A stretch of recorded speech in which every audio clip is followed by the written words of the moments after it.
This story is based on real events and testimonies of those who took part in the Normandy landings. This soldier's name is Francis Boyle. A private in the U.S. Army, he was one of thousands who landed on the French coast on the morning of June 6, 1944.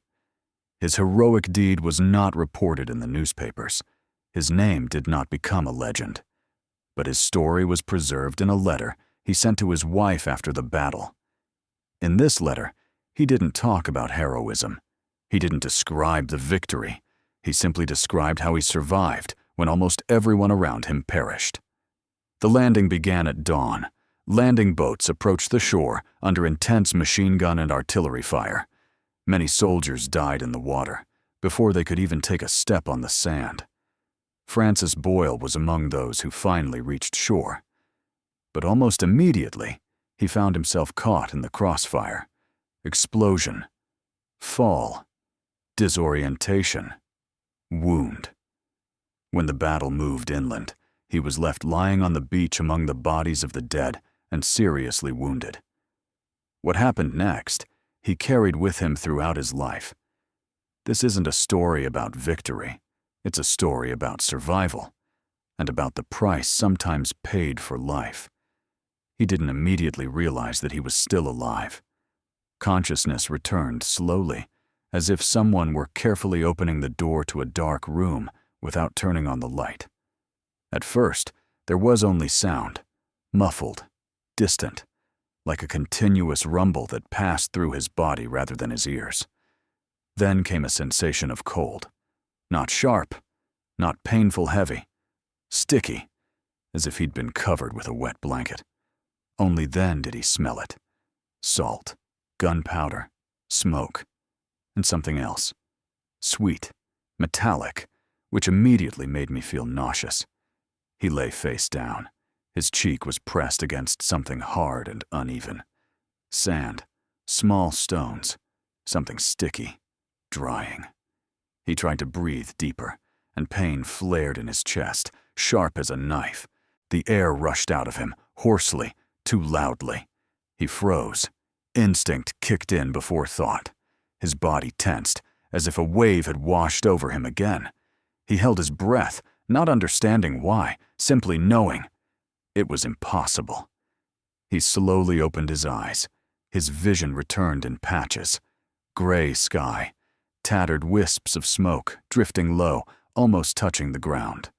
Someone else's helmet inches from his face. It lay on its side, half buried in the sand. Under the helmet, a face. Eyes open, mouth slightly open, as if he wanted to say something but didn't have time. He realized where he was. Beach. Normandy.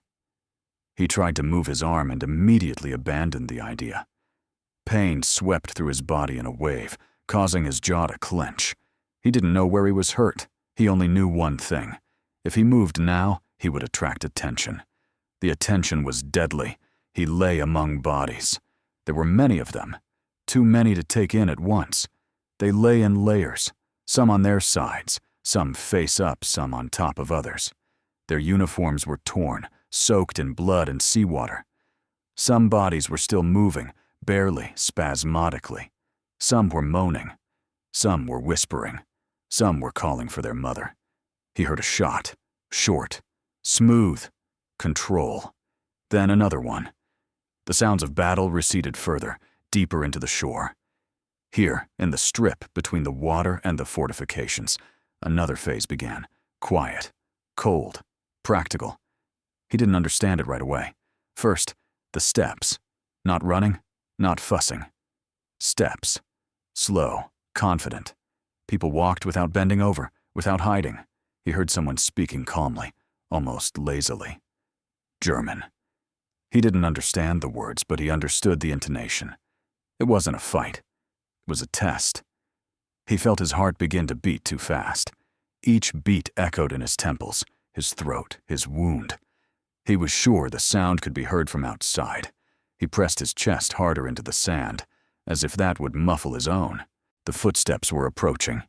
He closed his eyes, not out of fear, but out of calculation. Opening his eyes could give him away.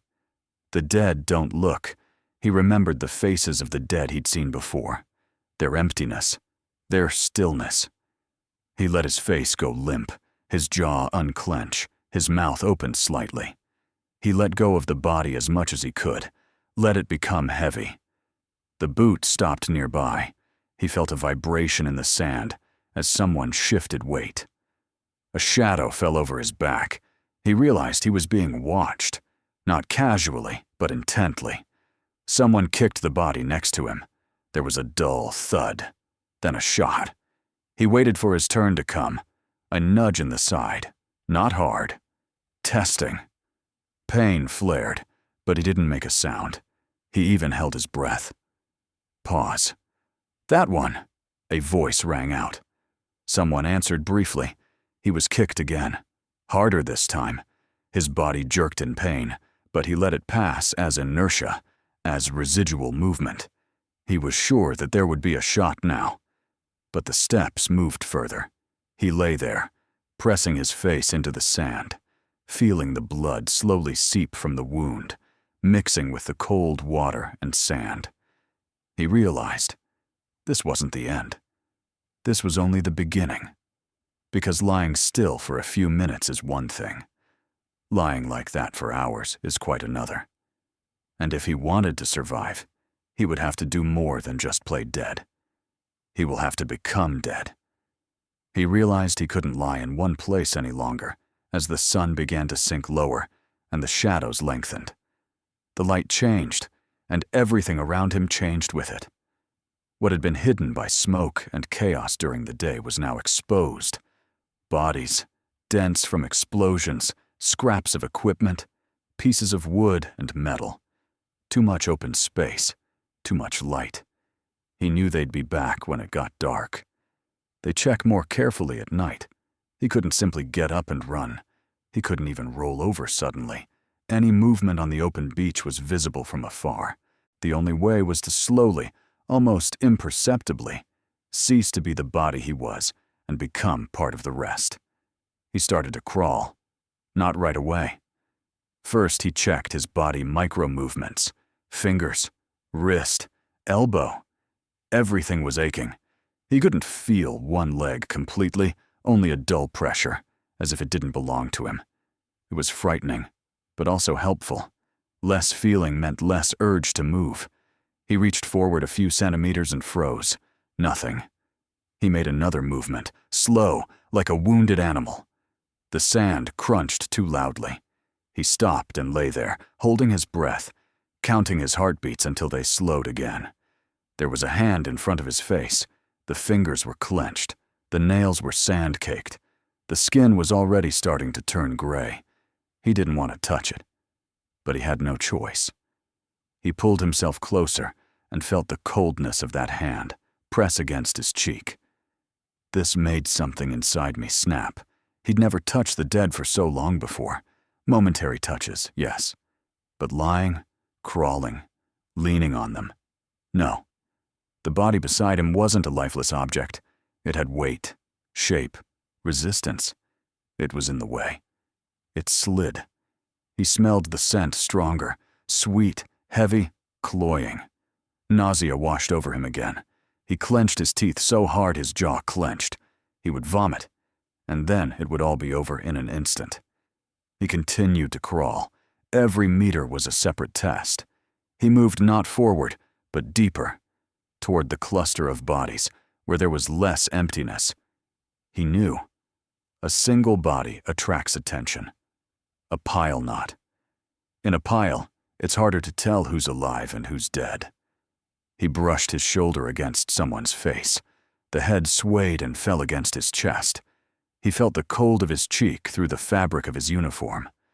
For a second, he thought his eyes had opened, that they were looking at him. He closed his eyes and froze. Footsteps were heard somewhere. He heard them before he saw them. Heavy, measured. Boots trudged across the sand, sometimes brushing against bodies, sometimes stopping. He realized they were here again. He was half covered by another body, someone lying across him, crushing his injured leg. The pain was so intense it blinded him. He couldn't move without giving himself away. He stayed where he was, letting the weight press down, letting the pain be a part of him. The footsteps came closer. He heard breathing. Calm. Alien. He heard someone stop right next to him, a boot brush against a helmet, the soft clang of metal. "Hi," said the voice. Someone came closer. He felt the body above him being lifted slightly. They were checking what was underneath. The light from the flashlight flickered across the sand for a second. He saw it even with his eyes closed, by the changed warmth, by the faint red spot of light on his eyelids. He was sure he'd be noticed. His breathing became ragged, and he forced himself to slow it, almost stop it. The air burned inside him. Panic began to rise in his chest, an ancient, primal one. A hand touched his back, slipped, delayed. He let his body go even more limp. He let his head fall to the side. He allowed himself to look sloppy, unnatural, like a dead person. The pause lasted an eternity. Then the hand was removed. The steps faded away. He remained lying there, crushed beneath the alien body, unable to move until the danger was completely gone. Only then did he allow himself a tiny breath, so small that it sounded more like a sob inside his chest. Night fell quickly. The cold intensified. The sea wind blew beneath his uniform, sapping the warmth from his bones. His body began to shiver barely at first, then more and more intensely. He pressed himself closer to the bodies around him, not because he wanted to, but because it was the only source of warmth. The thought was disgusting, but it was true. He no longer felt disgust. It had dulled, giving way to necessity. His world narrowed to simple things.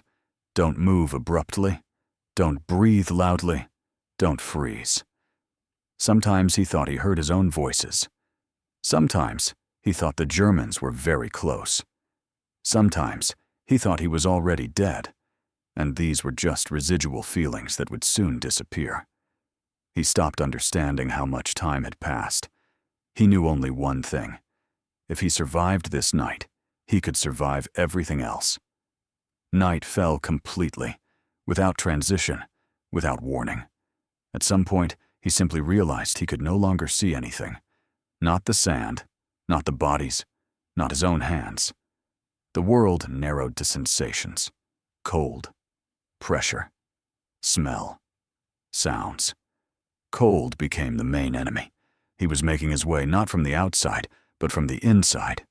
Through the wound, through the wet uniform, through the bones. He felt his fingers go numb, the feeling in his feet disappear. At first it felt like relief, but he knew it was a trap. When the body stops feeling, it gives up. The trembling became stronger. He tried to stop it by tensing his muscles, but it only intensified the pain. Then he did what would have previously seemed unthinkable. He pressed himself closer to their bodies, pressing himself between them, as if seeking shelter not from bullets, but from the cold. The alien bodies were hard, awkward, cold, but they still retained some residual warmth. It was enough to keep him from freezing immediately.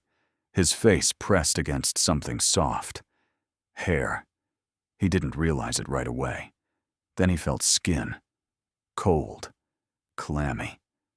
He froze, unable to pull away. The thought of his lips almost touching someone else's forehead sent a surge of panic through him. He swallowed and forced himself to remain still. "It's just a body," he repeated to himself. "Not a person. Not a face. Not a name. Just a body." Footsteps were heard somewhere nearby. He didn't hear them right away. He felt them first. A vibration in the sand. Light, almost imperceptible. Then a creak. Metal on metal. A boot brushed against a helmet. Someone swore quietly. He realized that they were going around the shore again. This time, silently. No talking. No laughter. That was the scariest thing. People who do their work silently do it better. He was sure they would check him again. He was lying too close to the edge of the pile of bodies, too unevenly. He realized he had to move, but moving now would mean giving himself away. He waited. Every second stretched like rubber. He felt his muscles weaken, his mind begin to search for a way out. His thoughts became fragmented. Sometimes he thought it would be easier to jump up and run, that a bullet would be fast, that it would be better than lying like this. This thought frightened him more than the steps. He realized that if he allowed himself to think further, he would break down. Then he started counting, not numbers, breaths. He marked each breath as a separate event. 1. Pause. 2. Pause. Sometimes the pause became too long, and sparks would fly in his head. Then he would allow himself a micro-breath, almost imperceptible, as if his body had decided it could still take it. The footsteps came closer. He heard someone stop very close, so close that he could feel the warmth of their body through the night. He heard breathing slow, through the nose. The person stood and looked down. There was a quiet sound, as if someone had pulled the bolt. He knew what it meant. Control shot. To the head. Fast. Effective. He felt sweat trickle down his back, instantly turning cold. His body trembled, and he tried with all his might to keep it inside. He dug his elbows into the sand, pressing his chest to the ground, as if he wanted to merge with it, to disappear. Someone leaned over. He felt the light from the lantern glide across their bodies. For a second, very close. He saw it through his closed eyelids, through a red spot that flared and disappeared. A hand touched his shoulder. Not a push. Not a blow. Fingers. They lingered. They tightened, as if the man was testing for tension, for life. He let go of everything. He allowed his body to become heavy, awkward, and uneven. He allowed his head to fall back until his neck ached. He allowed his mouth to hang open. He stopped being neat. Pause. He waited for the shot. But there was no shot. The hand left. The steps faded away. He lay there, unable to believe he was alive again. He didn't know how many more times he would have to endure this. He didn't know how much strength he had left. He realized that if he stayed here until morning, he might not survive. The wound continued to bleed. The cold grew worse. His body was beginning to give out. He made a new decision. He needed to crawl further. Not towards the light. Not towards my own. But deeper, where there were more bodies. He began to move when the footsteps had gone far enough. Slowly. Micro-movements. He extended his arm a few centimeters, pulled his body up, and froze. Each time, a pause. Checking. Listening. He crawled under bodies, brushing against them with his shoulders, face, and chest. Sometimes something would fall on his back, an arm, a helmet, a piece of equipment. He didn't put it away. He let it lie there because it made him less noticeable. At some point, he felt his palm slide across someone else's face. The skin was cold and clammy. He felt the hollows of their eye sockets. He clenched his fingers to keep from crying out and continued moving. He no longer thought about how terrible it was. He only thought about how necessary it was. When the night became darkest, when sea and sky merged into one, he stopped. He was completely hidden among the bodies. If anyone had looked down, he would have been just another one. He lay and waited for dawn. He didn't know how long he lay motionless. At some point, the night ceased to be just darkness and became a state. Space dissolved. His body existed separately from his mind, like a heavy, cold object that had to be endured. Consciousness began to fail. He caught himself stopping, counting his breaths. His thoughts became confused. Sometimes he thought he heard voices very close by. Not footsteps, not German speech, but something else. Something familiar. He was afraid to open his eyes. Afraid that if he did, he would see not the dawn, but something else. The cold became unbearable. He wasn't shaking anymore. That was worse. His body had stopped fighting. A strange heaviness had settled inside, as if everything had become too difficult. Inhaling, exhaling, thinking, moving. He knew it was dangerous. He knew the signs. He'd seen them before in those who froze. He tried to move his fingers. Nothing. He tried again, with difficulty. His fingers responded, barely noticeably. It required such concentration from him, as if he were lifting something incredibly heavy. He realized that if he didn't start moving before dawn, he might not live to see it. He started crawling again. It wasn't crawling anymore, but rather a slow drag. He pulled himself up with his elbows, leaving behind a barely noticeable furrow in the sand, which was quickly covered by the wind. He stopped every few seconds, not so much out of caution, but because he had no strength left. He no longer felt disgust. He no longer felt fear, only fatigue. He came across a body lying crosswise. He tried to go around it, but it didn't work. Then he slowly, almost without thinking, rolled over it. His chest pressed against someone else's back. He felt a crunch, but he couldn't figure out what it was. He didn't bother to investigate. He kept moving. At some point, he stopped and realized he couldn't take it anymore. Not at all. The thought of staying here suddenly seemed peaceful, almost right. He let his head drop, let his eyes close, and it was then that he heard a sound that was different from all the previous ones. Whisper, very quiet, uneven, careful. Mir. Check. He didn't immediately understand the language. The words reached him slowly, as if through water. He was afraid that this was another patrol, that he had made a mistake, that it would all be over soon. But then I heard something else. Jesus. Look at this. English. He didn't react right away. He lay there for a few more seconds, motionless, because the fear of being wrong was stronger than hope. He heard someone approaching. He heard someone carefully stepping among the bodies. Hey, are you alive?